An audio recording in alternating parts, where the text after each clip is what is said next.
All right. Hi, welcome everybody to a 11th episode of Designer and Developer Having a Coffee. I'm a designer in this duo. My name is Tom. And a quick random fact about me is that I grew up playing flight sims ever since I owned a ZX Spectrum.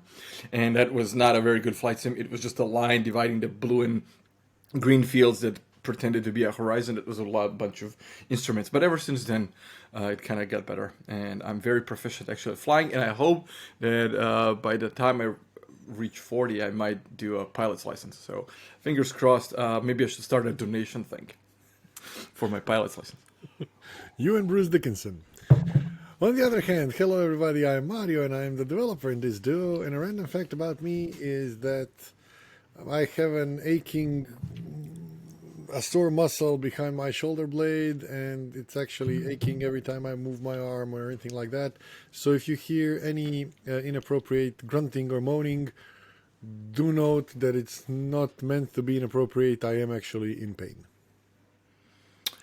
But not good kind of pain. Not good kind of pain. I'm kind of wondering what do people think about our random facts at the beginning of the episode. I would like to hear. Drop the comment, drop the like, hit the subscribe, the bell, the thing, and let us know. Engage us. We need the engagement. But yeah, today topic is embracing failure, and we're gonna talk about some cool things when we failed. But I was thinking about this last night. What does embracing failure actually mean? And I think, like, from my perspective, embracing failure means that you will never be happy with your work. And there's always something that it's going to fail within a project, and you need to be okay with that. So as a designer, and I'm sure this is true for most designers, or at least most good designers, is that you are never happy with your work in terms of this is now complete and I'm happy it couldn't be improved. And if you are, maybe that falls under 10% of projects that you did. There's always something that you could have done better.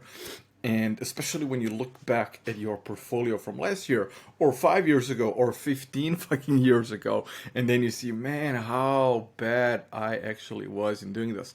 So embracing failure means that you're always improving, but that means that everything else was, so it's not basically a failure, it's just like improvement. But there are situations where I failed miserably, completely missing the mark of what the project needed to be. And this kind of came down to me not understanding clients and not understanding their needs, and just trying, like, oh, I'm a designer, I want to do a logo and build a website and da. And then kind of pushing my agenda without understanding what is the behind the why they need a website. And then it was a website, but it didn't serve the purpose. So that was a failure, but it also, I learned a lot. I don't know. I was also thinking about what to do for this episode and what does actually embracing failure mean. And I was first thinking about what even failure is, because failure is a hard word, and it's used in social media posts because it gets a lot of, it echoes nicely. But basically, failure is you tried to do something and it didn't work out the way you planned it. And depending on how you look at it, it's not failure, it's life.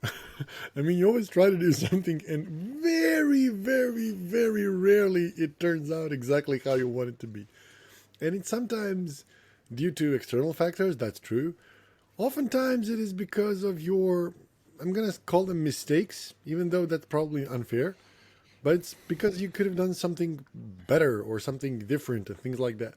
But the good thing is that you always approach situations from a point where you have current knowledge about the problem and current knowledge about the domain. And combining these two, you try to do the best job that you can do, right? Then during the course of that problem, situation, project, whatever you want it to be, you learn more about the domain and you learn more about your knowledge as a professional. So during the course of the project, you grow. And there's always a beautiful point at around 2/3 or maybe 3/4 of a project, like after you've been 3 months into it, that you exactly know, this is how it should have been done correctly. And if I could rewrite it now, I would rewrite it so it's the most beautiful thing in the world. And just to let you know, that's something that doesn't really go away ever. No, it doesn't. So the idea is that you kind of learn to live with it. You learn that it does happen and it has to happen like that, and it's not a bad thing. You finish the project that you have in the best way possible, and then have a new arsenal of knowledge and understanding for the next project. I think this is the best place to say it's better to finish than to aim for perfection. That never happens. Because I've seen, and I have a friend, a very close friend, who was building an iPad game with his friend. They were both not developers. They both went to like a high school, uh, like technical high school. They knew development, but they both went to like humanistic studies. They didn't go into development, but they decided they want to build a game for iPad, and they both learned how to code for iOS, and then they built the game, and the game was one of the best games I've played in my life ever. Like a casual game, it was a puzzle game that was, it had a very unique value prop. And I don't want to talk about the game because every time I think about the game, I get sad because it was on my first iPad installed, and they pulled it from the App Store, but and then my that iPad got stolen. I lost the game, and they don't want to distribute it anymore. But basically, they were building it for like 2 years or something like that, and they were always perfecting and upgrading shit, and it was never done, and they never pushed it and never got it to actually go to marketplace and perform in the market because they always wanted to do something better. And these two guys are brilliant guys, and one of them is a game designer, works in Germany for a big gaming company, and the game was perfect, but whoever told them that it was perfect, they didn't want to listen, and they just wanted to iterate and build it better, get it better, get it better, get it better.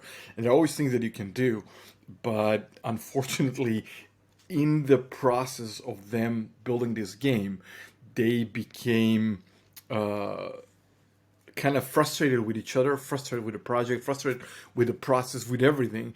And then at the end, they just kind of gave up and binned the whole thing. And like everything went to toilet. Like they didn't want to sell, they didn't want to do nothing. They were like, they deleted the code. That was like done.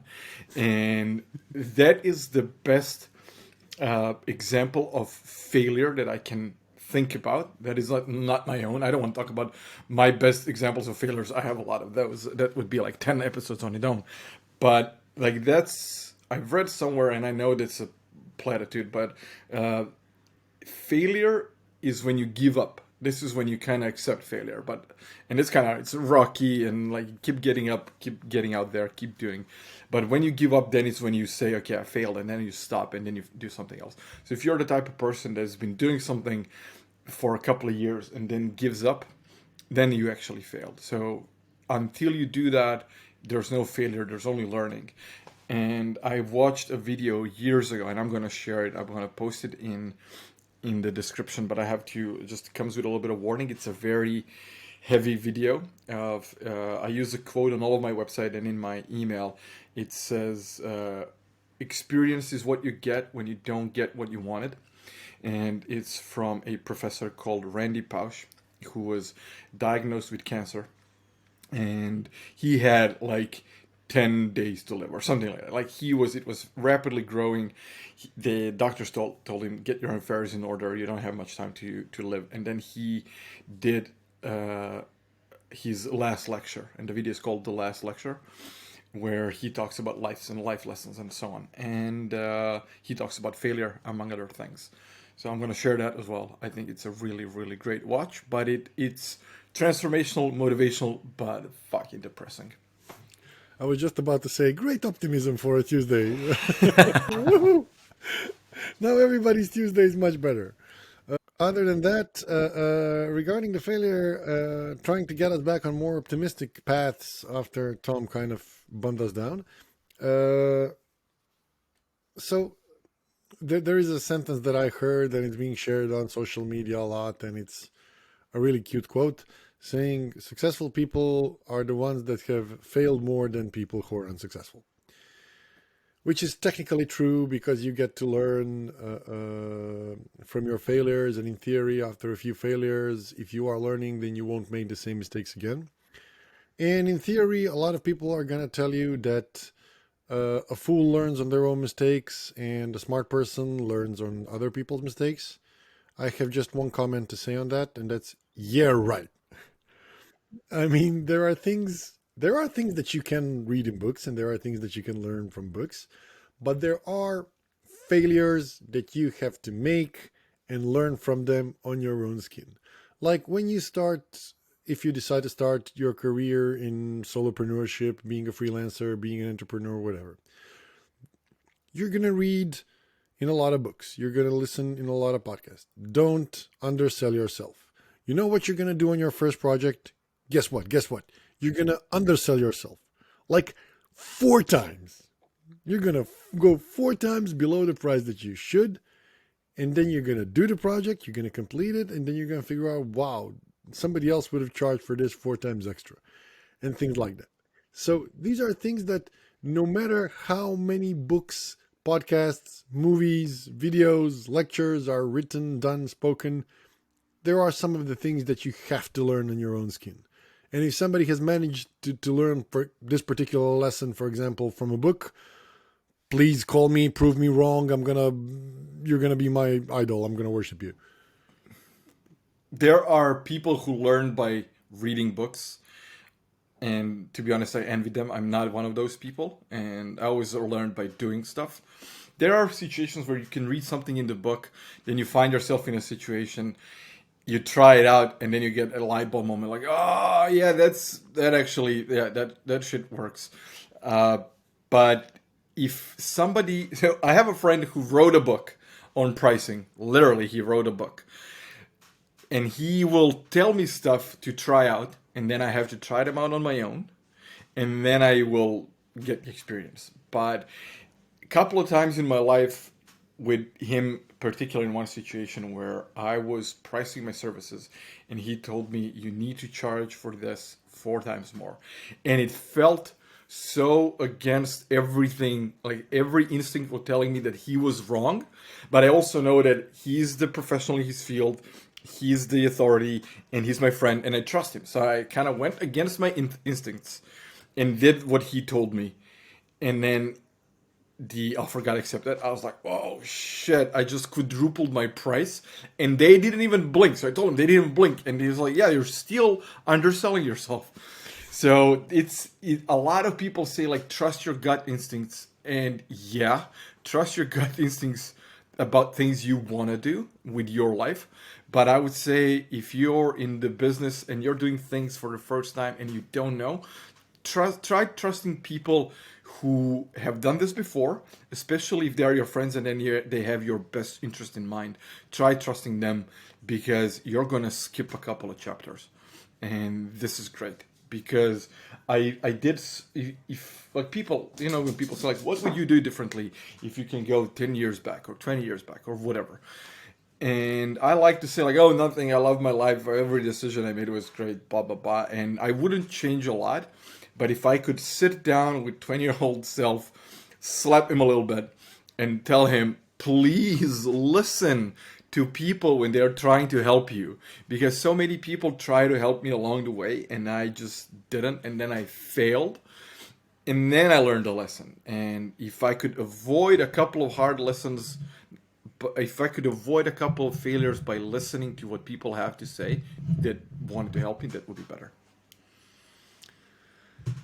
Okay, so I think we agreed that you cannot avoid failing, that you shouldn't avoid failing, that failing is good because after you fail, you're going to have those 3 nights when you have your head in your hands and you're, why, oh, why did I do this and all of that. But after that, you're going to take away key lessons and you're not going to make the same mistake again. So, another point I'd like to touch on is how to fail properly. And the only answer there is fail fast. So there are people who figure out that they're on, that they did it wrong. I was on paths where I figure, okay, I'm doing this wrong. Nobody's doing it. But if I continue just a little longer, maybe it turns. So I think it's Einstein's quote. If you're doing the same thing over and over again and expecting a different result, then you're crazy. I don't know if it is. If not, please correct me after you subscribe and hit the bell and all of that. But basically, fail fast. And I'm going to give you an example from my own experience. So I'm in a startup called Picator, and today it's only one platform for marketing agencies to do everything they need for market research. Back in the day, it wasn't. So we started as an Uber for mystery shopping. And that failed colossally. But then we had a twist how to market our services better. And then that failed colossally. And then we had, okay, so now we're going to try to go after bigger clients, but they don't need mystery shopping. They need what we call exit shopping. So we're going to do that. And that worked twice, but failed colossally. And then we figured out, okay, we need to go for online analysis. And that started to give some work, but still wasn't good enough. And then we kind of, through several pivots, got to where we are today. And today I'm really happy that our UK company is working with some amazing UK clients, clients in Germany, clients in Croatia, clients in Slovenia, clients in Poland, and things like that. So, fail fast and pivot. And the funniest Fail thing, upwards. fail upwards. And the funniest thing is, my founder Marin, he actually read all of the startup books. So there isn't a startup book that he didn't read. There is no knowledge that human has of startups that's written in a book that he doesn't have. And he actually has a technique of how he reads to memorize stuff and to implement stuff and all of that. And we've done all of that. So we really went according to the book and still failed several times and had to pivot, like really pivot almost from ground up several times. But the key thing is that every time we failed, we learned about the industry. We learned by talking to clients. We learned by talking to companies in the industry. We figured, okay, this is what you don't need, but this is what you do need.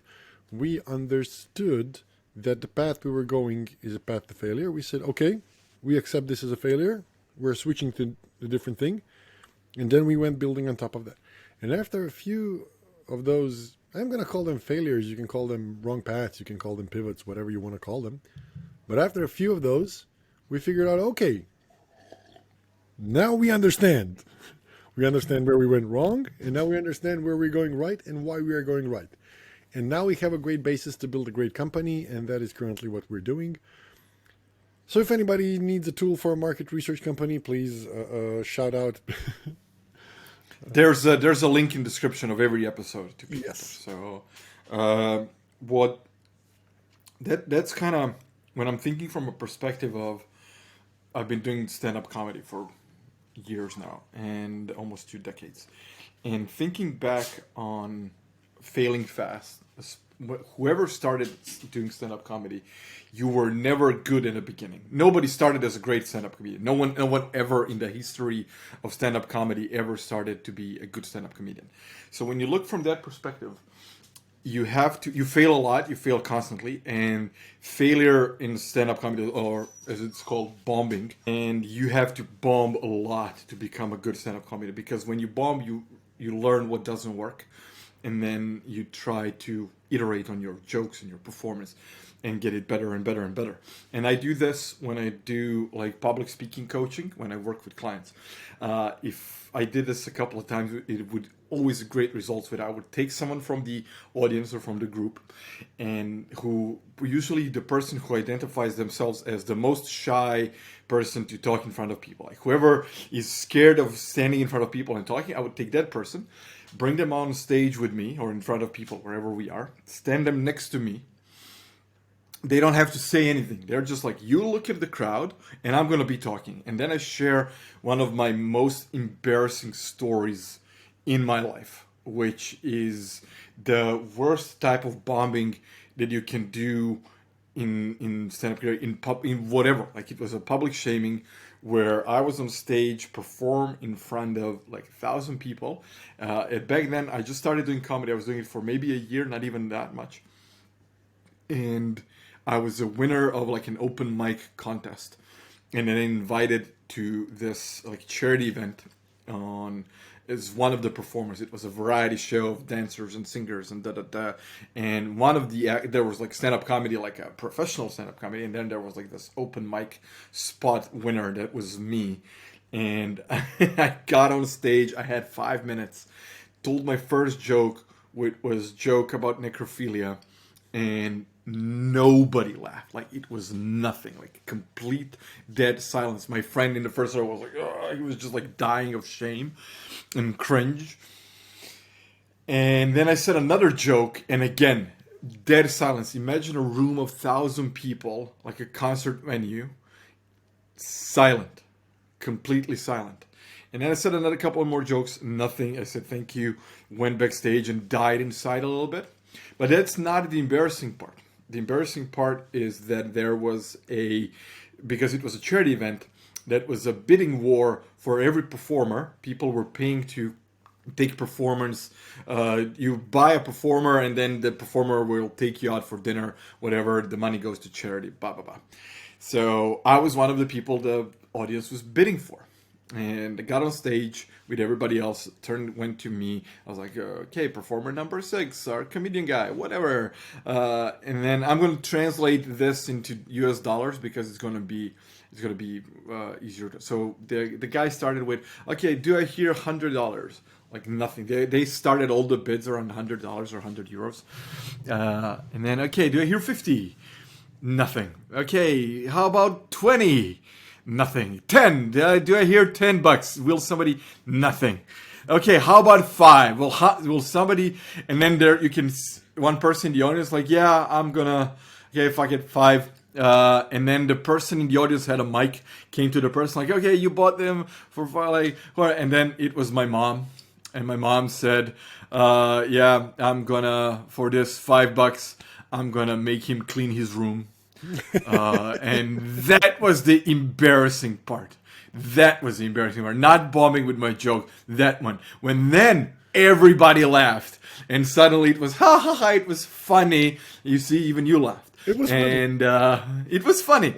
And that's the thing. People have this fear of failure, where this is going to happen. And I'm going to be so embarrassed, and I don't know what's going to happen. But the reality is, tomorrow you're going to wake up, have your coffee, take a shit, and continue with your life as nothing happened.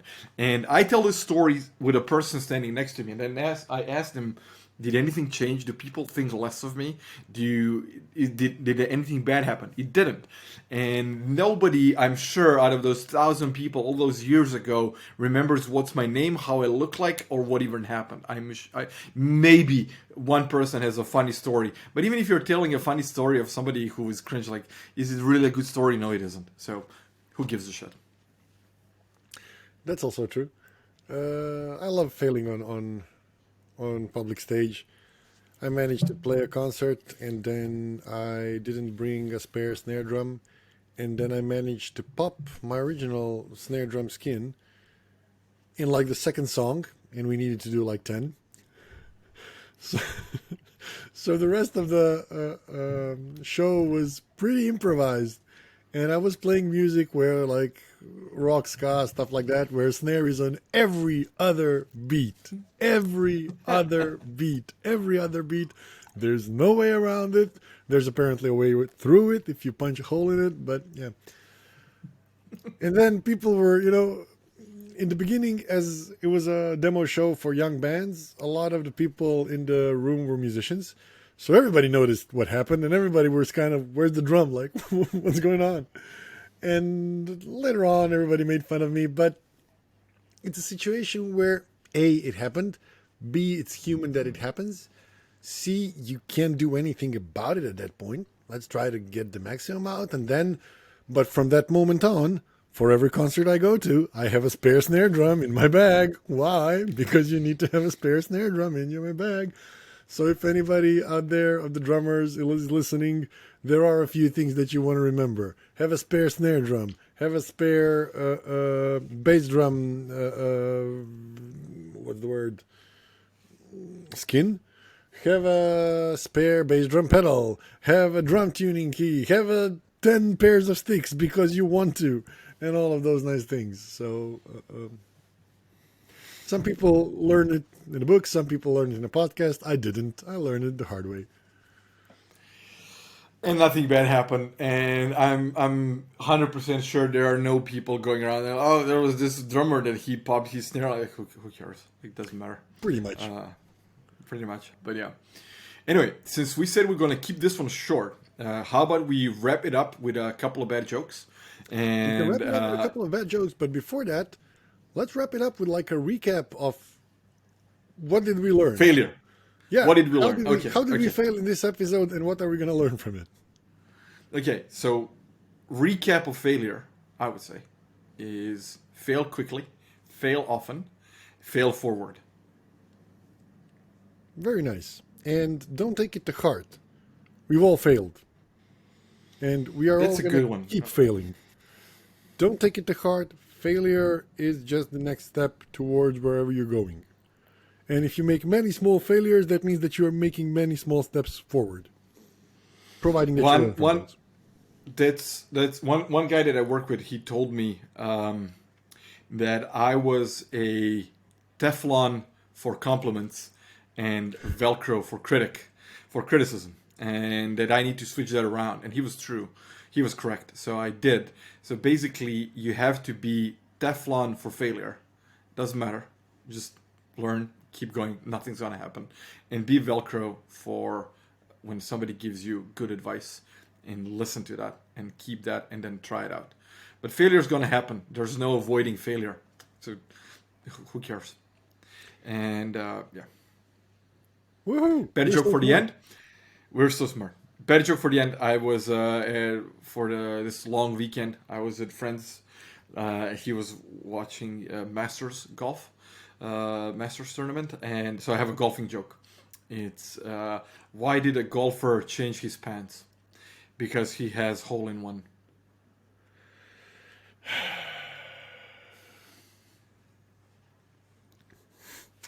I don't even know if I want to top that. And you don't have to. We can just sign us off. No, I can tell the fastest joke in the world. Do you want another one? Oh no. Okay. Yeah, you did. You definitely topped that one. So yeah, thanks everybody for listening, for watching, for staying, for subscribing, for sharing this with your mom, and we'll see you in the next one. Bye. And clean your room. Bye.